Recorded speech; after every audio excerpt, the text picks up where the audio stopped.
گزارے، یعنی انسان کا نفس جو خواہشات ابھارتا ہے. یاد رکھیے کہ مسلمان کے گھر میں بھی بچہ پیدا ہوتا ہے، کافر کے گھر میں بھی پیدا ہوتا ہے. بچے کا دل اس دن سے شیطان کے ہاتھ میں جانا شروع ہو جاتا ہے جس دن بچہ اس دنیا میں آنکھیں کھولنے کے بعد چلنا پھرنا شروع کر دیتا ہے اور اپنے والدین سے خواہش کرتا ہے کسی چیز کی.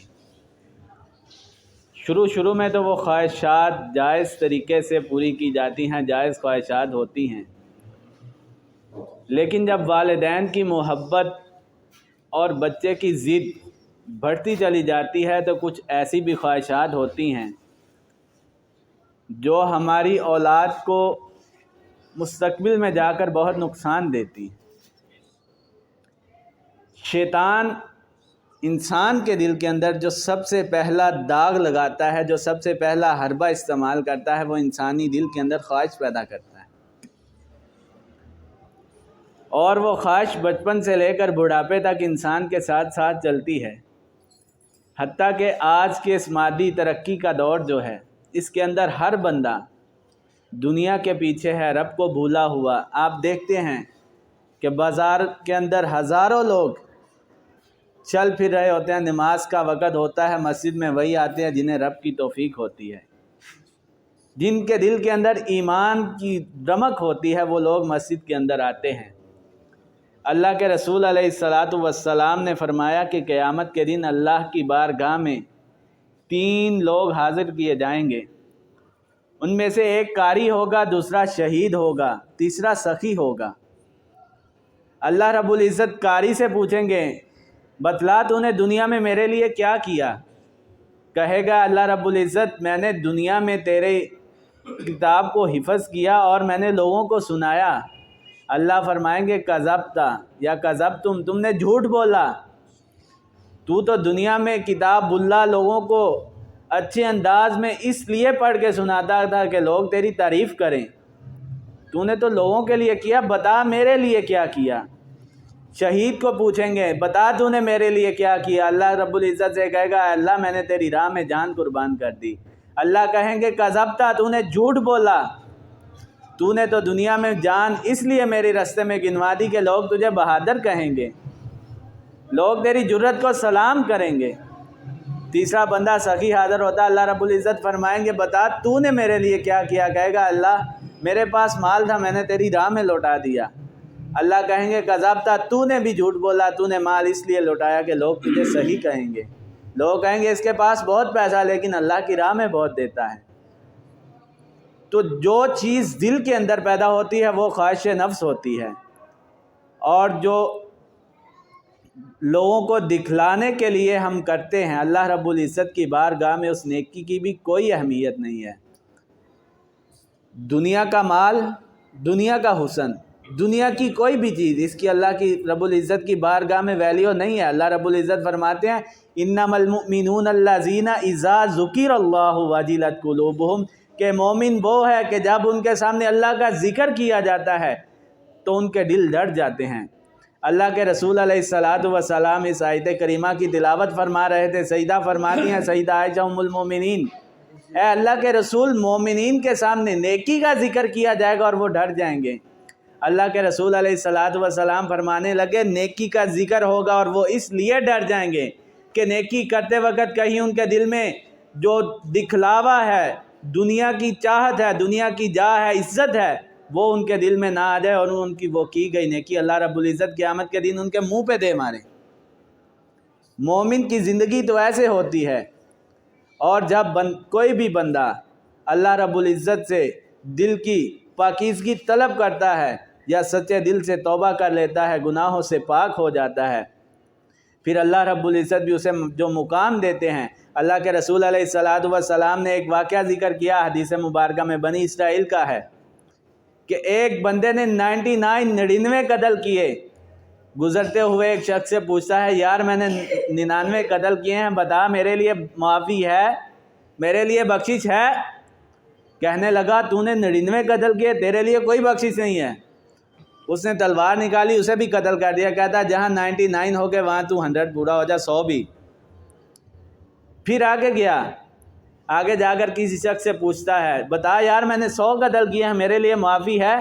وہ کہتا ہے ہاں تیرے لیے معافی ہے، لیکن ایک شرط ہے۔ وہ کہتا ہے شرط کیا ہے؟ وہ بندہ کہتا ہے کہ شرط یہ ہے تم توبہ کر، اللہ رب العزت سے سچے دل سے توبہ کر، اگر تو نے توبہ کر لی سچے دل سے اللہ تجھے معاف کر دے گا۔ اس نے وہاں پر توبہ کی، اسی شہر سے باہر نکلتا ہے اور اسے موت آ جاتی ہے۔ اللہ جنت اور جہنم کے فرشتے آ جاتے ہیں، جنت والے کہتے ہیں ہم نے لے کے جانا ہے، جہنم والے کہتے ہیں انہوں نے 100 قتل کیا اس شخص نے، ہم نے لے کے جانا ہے۔ اللہ رب العزت قرآن مجید کے اندر فرماتے ہیں وَأُزْلِفَتِ الْجَنَّةُ لِلْمُتَّقِينَ، جو جنت ہے وہ مومنین کے لیے سکڑ جاتی ہے۔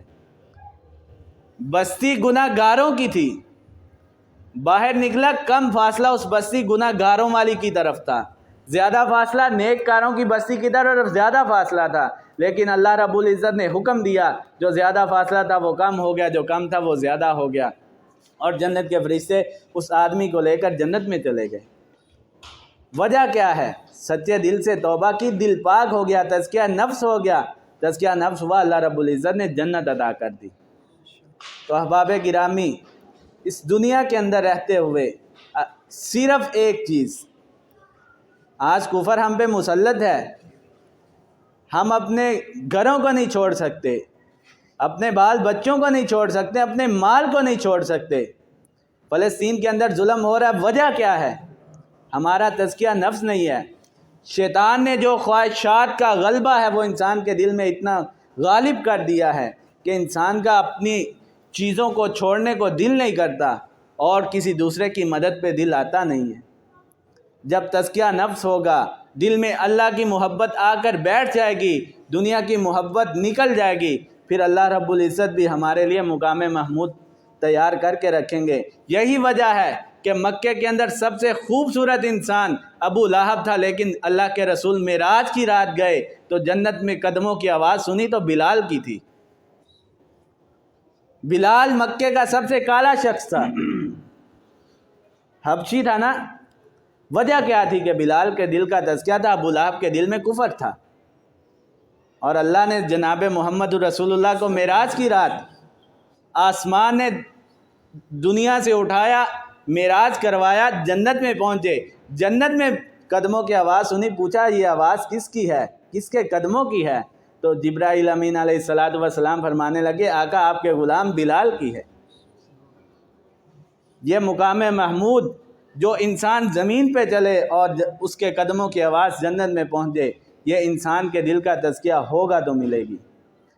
اور اللہ کے رسول علیہ السلام نے اس کا حل بھی بتایا ہے کہ جب خواہشات بڑھ جائیں، انسان خواہشات کا غلام ہو جائے، دنیا کا بندہ بن کے رہ جائے، تو پھر اسے کرنا کیا ہے؟ اللہ کے رسول فرماتے ہیں دلوں کو زنگ لگ جاتا ہے، دل سیاہ ہو جاتے ہیں۔